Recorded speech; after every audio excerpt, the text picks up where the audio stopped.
Donc il y a des choses dont nous ne connaissons la valeur que lorsque nous sommes sur le point de les perdre. Un père peut vivre plusieurs années sans vraiment mesurer la valeur de certains moments avec ses enfants. Puis les enfants grandissent. Un homme peut considérer sa santé comme une chose normale. Puis il y a un diagnostic qui tombe et on se rend compte ô combien la santé était importante. Nous pouvons nous habituer à une personne, à une maison, à une église, à une bénédiction, jusqu'au jour où nous comprenons que ce que nous trouvions ordinaire était en réalité précieux. Et dans notre passage, tout tourne autour d'une question de valeur. Combien vaut ce parfum ? Combien aurait-on pu obtenir en le vendant ? Combien les chefs religieux sont-ils prêts à payer pour obtenir Jésus-Christ ? Combien Judas exige-t-il pour livrer son maître ? Mais derrière toutes ces questions, Matthieu nous pose une question encore plus profonde pour chacun d'entre nous. Combien vaut Jésus-Christ pour toi ? En fait, notre réponse ne change rien à la valeur de Jésus-Christ. Il est objectivement beau, puissant. Mais cette question révèle seulement ce qui règne dans notre cœur. Personne n'est sauvé parce qu'il aurait enfin estimé Jésus d'une manière suffisante, parce qu'il est infini. On ne sera jamais lassé de découvrir ses richesses. Mais nous sommes sauvés par ce Jésus qui s'est livré pour des pécheurs qui l'avaient méprisé. Car nous pouvons dire que Jésus est Seigneur tout en lui donnant des restes. Donc Matthieu nous présente 4 regards de Jésus ici. On va le lire. Les chefs religieux veulent le supprimer. Judas veut le vendre. Les disciples veulent calculer. Et une femme veut tout répandre sur lui. Et au milieu de ces personnages, il y a Jésus qui se tient et qui est en train de saisir pleinement, qui va donner sa vie.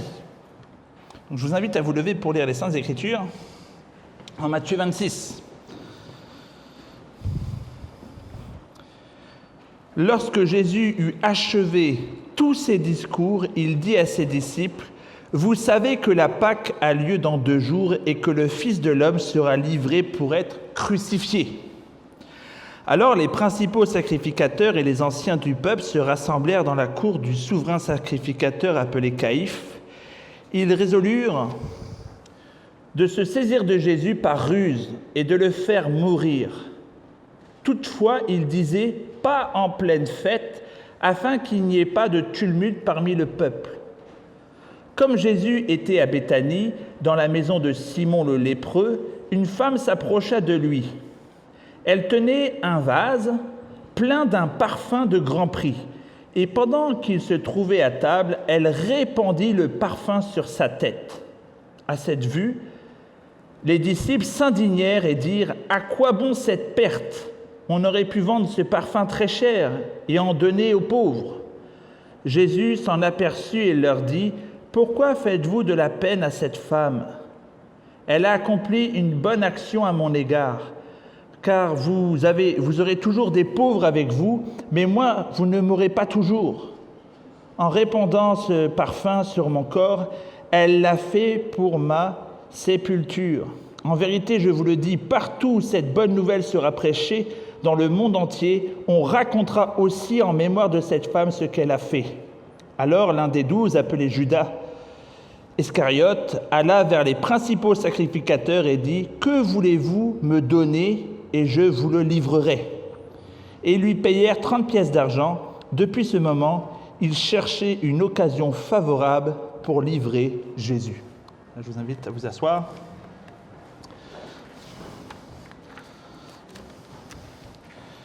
Donc nous arrivons au commencement de la Passion. Donc Jésus vient de terminer son dernier grand enseignement. Et là, il n'est pas en train de se diriger vers un nouveau discours, il est en train de se diriger vers la croix. Et Matthieu place devant nous plusieurs personnages qui ont toute une manière d'évaluer Jésus. Et nous voyons que Matthieu commence par une phrase assez importante. « Lorsque Jésus eut achevé tous ses discours ». Donc lorsque nous lisons Matthieu, on se rend compte que Matthieu, à plusieurs reprises dans l'Évangile, nous dit que Jésus a terminé un discours. Et il précise ici, Jésus eut achevé tous ses discours. Donc il y a comme quelque chose qui s'achève. Jésus, il a parlé, il a enseigné, il a averti, il a appelé Israël à la repentance, il a annoncé le royaume, il a dévoilé l'hypocrisie religieuse, il a annoncé le jugement du temple, tout a été dit. Désormais, Jésus, il va beaucoup moins parler. Il s'avance vers la croix. Donc celui qui commandait aux foules va être livré de main en main. Judas le livre aux chefs religieux. Les chefs religieux vont le livrer à Pilate. Pilate va le livrer aux soldats. Et finalement, Jésus sera livré à la crucifixion. Donc en apparence, Jésus va comme devenir passif. Et les hommes semblent prendre le contrôle du récit.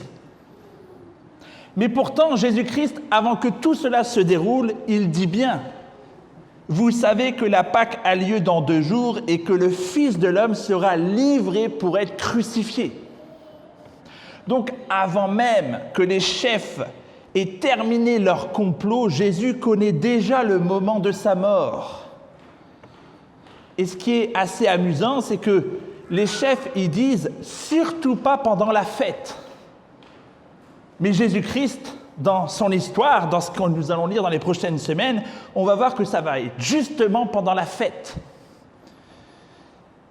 Donc, qui décide réellement? Ce n'est pas les chefs qui sont en train de comploter, mais c'est Dieu qui gouverne l'histoire. Et ça, c'est un petit aparté. Effectivement, il y a toutes sortes de complots dans notre monde. On ne sait pas exactement qui fait quoi, mais ce qu'il faut se souvenir, c'est que c'est Dieu qui dirige l'histoire, ce n'est pas ceux qui sont en train de faire des complots pour X ou Y histoire. Vous voyez ce que je veux dire? C'est Christ le souverain, ce n'est pas ceux qui complotent. Ensuite, il y a Judas qui calcule un prix. Mais encore une fois, c'est l'écriture qui s'accomplit. Pilate rend une sentence, mais le véritable agneau pascal donne volontairement sa vie. Donc la croix, ce n'est pas un accident. C'est Jésus-Christ qui se livre volontairement pour le pécheur. Donc, la vérité centrale qui ressort là de ce passage, c'est que la passion dévoile la valeur que chacun attribue à Jésus.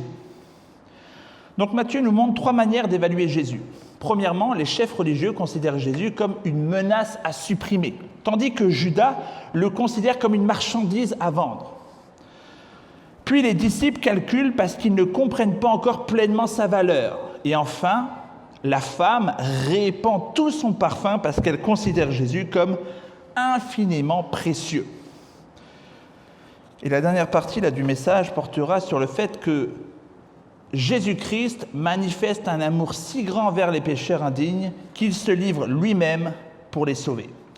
Donc, avant même que Judas ne se présente, les principaux sacrificateurs et les anciens se réunissent dans la cour du souverain sacrificateur.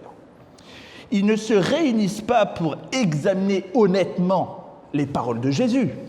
Ils cherchent seulement le moyen de le saisir et de le faire mourir. Pour eux, Jésus, il est devenu une menace. Il menace en fait leur autorité.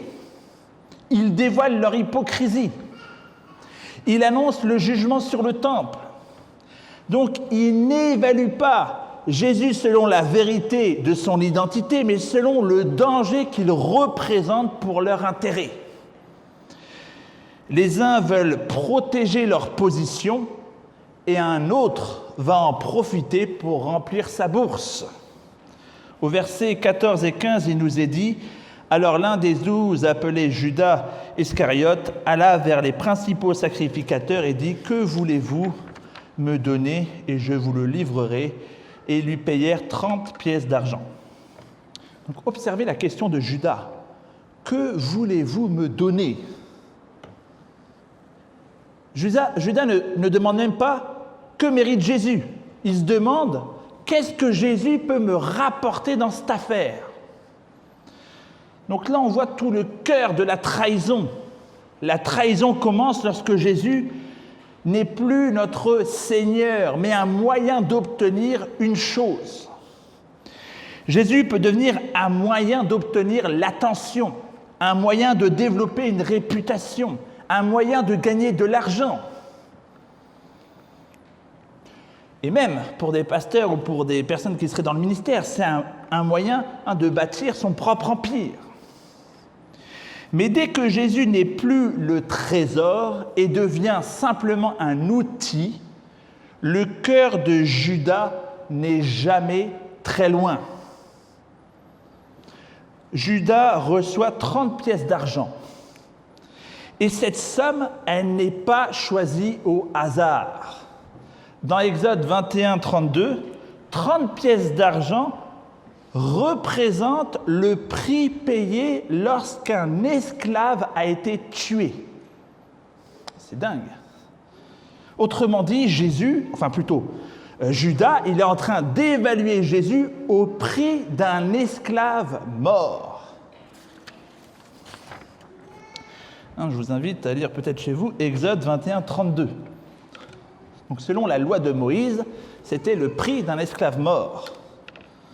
Donc celui par qui le monde a été créé est vendu au prix fixé par la loi pour la mort d'un esclave. Le roi des rois est vendu comme une marchandise. Le véritable berger est rejeté pour un prix dérisoire, comme l'annonçait Zacharie 11. Mais ne regardons pas Judas avec une supériorité trop rapide. Chaque fois que nous préférons un péché à Christ, nous faisons une sorte de calcul. Chaque fois que nous préférons ou que nous disons ce plaisir vaut davantage que l'obéissance à Jésus, cette relation vaut davantage que la fidélité à Jésus-Christ, cette réputation vaut davantage que la confession de Jésus-Christ.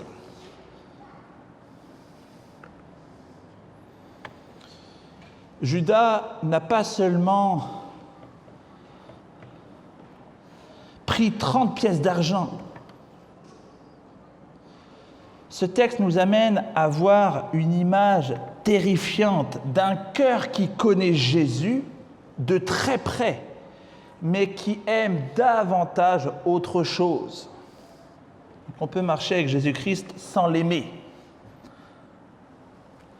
On peut être parmi les disciples sans être véritablement disciple. Il connaissait Jésus-Christ, Judas. Mais Jésus-Christ n'était plus son trésor. Donc ça ne signifie pas que toute chute que nous faisons dans notre vie fait de toi un Judas. Sinon, on serait tous pendus, en fait. Donc heureusement pour nous, Pierre, lui aussi, il est tombé.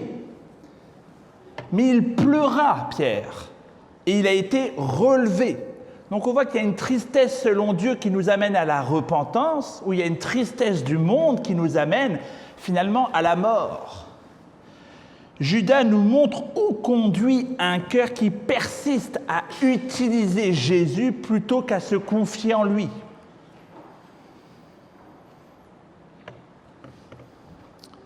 Maintenant que nous avons vu cela, nous allons voir que les ennemis rejettent Jésus et les disciples, eux, l'aiment, mais ils ne vont pas comprendre ce qui se passe. Donc les disciples, ils vont calculer quelque chose ici. La femme entre avec un vase contenant un parfum de grand prix. Donc elle verse sur la tête de Jésus ce parfum et les disciples ici, ils réagissent mal. Ils disent « à quoi bon cette perte ?» Leur mot, c'est une perte. La femme est en train de voir un acte d'adoration. Les disciples voient du gaspillage. Elle voit la Jésus-Christ. Mais eux, ils sont en train de voir le prix du parfum. Et elle se demande, que puis-je offrir au Seigneur? Alors qu'eux se demandent combien coûte ce parfum. Donc, leur objection, elle paraît raisonnable. On aurait pu vendre ce parfum très cher et en donner le prix aux pauvres. En fait, le prix de ce parfum correspond à peu près à 1 année de salaire d'un ouvrier. Donc, c'est quand même considérable. Bon.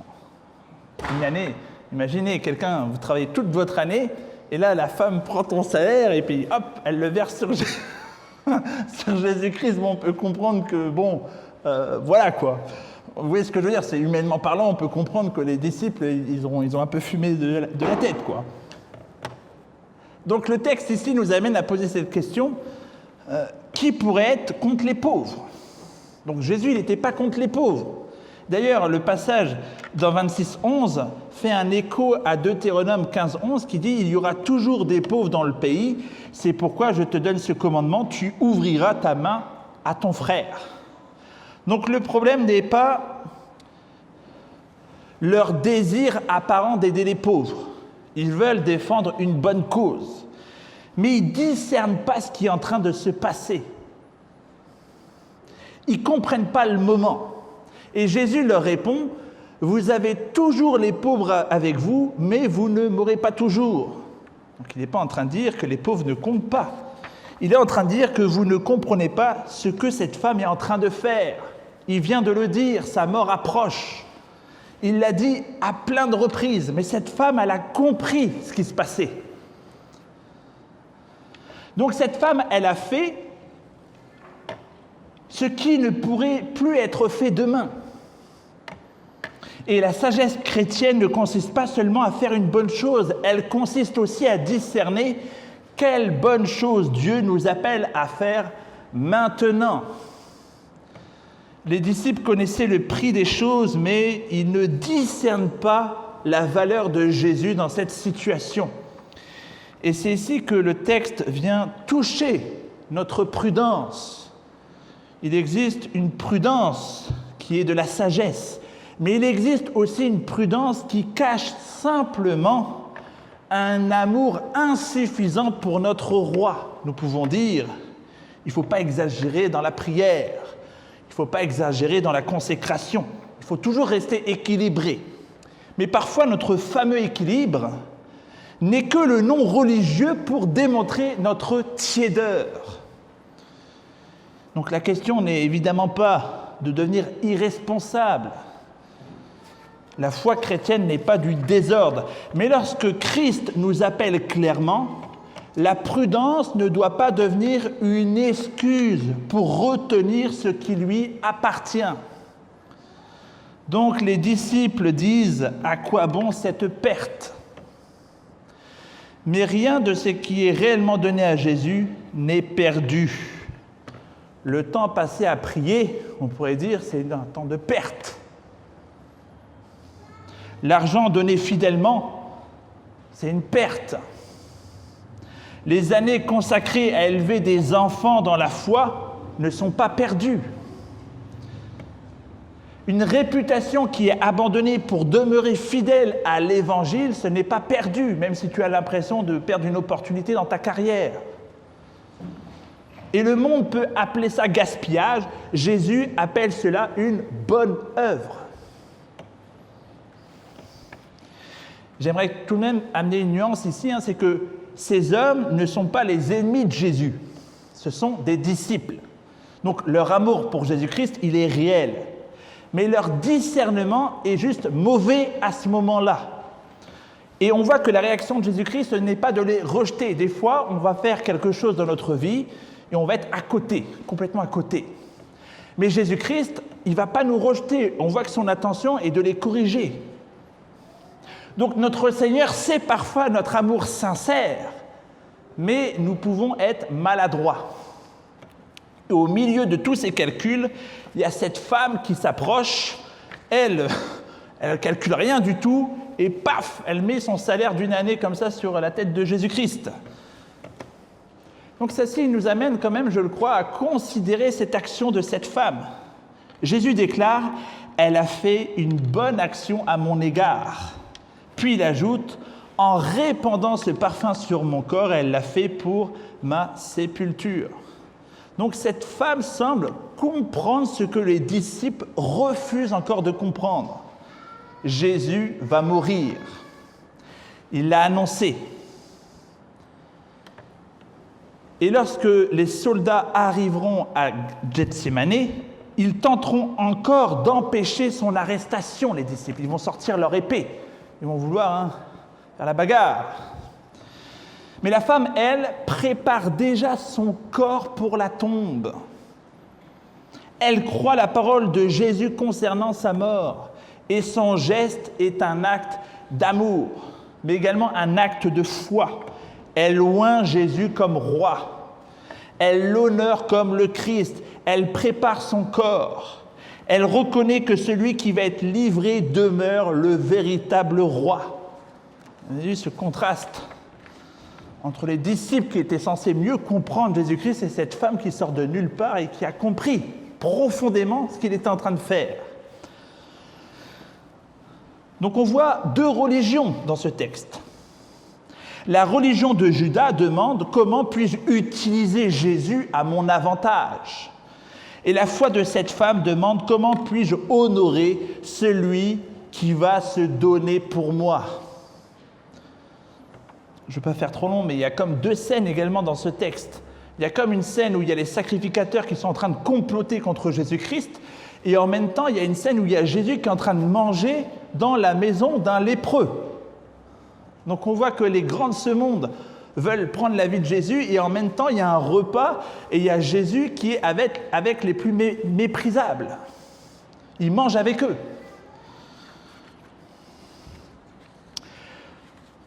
Et mon dernier point arrive.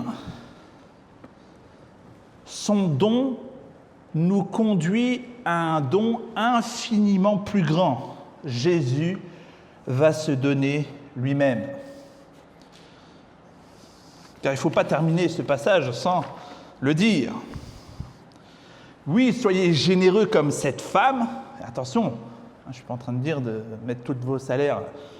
Il y a un moment qu'il faut discerner, faire attention de ne pas se faire manipuler là. Mais le cœur de l'Évangile n'est pas d'abord ce que cette femme donne à Jésus-Christ. Le cœur de l'Évangile est ce que Jésus va donner pour elle. Le parfum, il est coûteux, mais il ne coûte pas autant que le sang de Jésus-Christ. La femme répand son parfum et Jésus-Christ va répandre son sang. Elle prépare Jésus pour sa sépulture. Jésus entre dans la sépulture pour vaincre notre mort. Donc nous parlons de la générosité de cette femme, mais sa générosité n'est qu'un faible reflet de la générosité de Jésus-Christ pour toi. Le berger donne sa vie pour ses brebis. Il ne donne pas simplement de l'argent. Il ne donne pas simplement un enseignement, il se donne lui-même. Les hommes le livrent, mais lui, il se livre volontairement. Les chefs pensent contrôler l'événement. Je vous en prie, rentrez. Mais Judas pense avoir trouvé une occasion. Et Pilate pense posséder l'autorité. Mais Jésus avait dit, le Fils de l'homme sera livré pour être crucifié. Donc il sait, il est en train de donner sa vie. Pourquoi ? Parce que nous avions vendu la gloire de Dieu pour des idoles. Parce que nous avions préféré la créature au Créateur. Et sur la croix, Jésus prend la place des traîtres. Le fidèle meurt pour les infidèles. Le précieux est vendu à la place de ceux qui l'ont méprisé. Alors en conclusion, dans ce texte, chacun révèle son cœur. Les chefs religieux voient en Jésus une menace à supprimer. Jésus, enfin plutôt à chaque fois, je me le trompe avec celui-là, il faut que ça rentre. Judas voit en Jésus une marchandise à vendre. Les disciples calculent ce qu'il convient de lui donner et la femme reconnaît qu'il est au-delà de tout prix. Jésus se présente comme le sauveur qui se donne. Alors combien vaut Jésus-Christ pour toi ? Comme je le disais en introduction, ta réponse ne détermine pas sa valeur, mais elle révèle notre cœur. Mais si ton cœur t'accuse aujourd'hui, ne cherche pas à acheter le pardon de Jésus par un geste qui paraît impressionnant. Tu ne peux pas payer Christ. Tu peux seulement le recevoir. Il s'est livré pour des pécheurs indignes, pour des disciples lents à comprendre, pour des hommes et des femmes qui l'avaient trop peu estimé. Alors ne venons pas simplement admirer la femme et condamner Judas.